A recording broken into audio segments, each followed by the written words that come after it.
வணக்கம் மக்களே, welcome to universe voice Tamil. தினம் ஒரு நாளடியார்.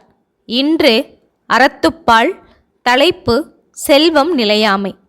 பாடல்: துகள்தீர் பெருஞ்செல்வம் தோன்றிய கால் தொட்டு பகடு நடந்த கூழ் பல்லாரோடுண்க அகடுற யார் மாட்டும் நில்லாது செல்வம் சகடக்கால் போல வரும். இந்த பாடலின் பொருள்: பெரும் செல்வம் உடையவராக இருக்கும் பொழுதே பலரோடு சேர்ந்து பங்கிட்டு உண்டு மகிழ்ந்து வாழ்தல் வேண்டும். ஏனெனில் செல்வம் நிலையாக ஒருவரிடமும் நிற்கும் தன்மையுடையது அன்று.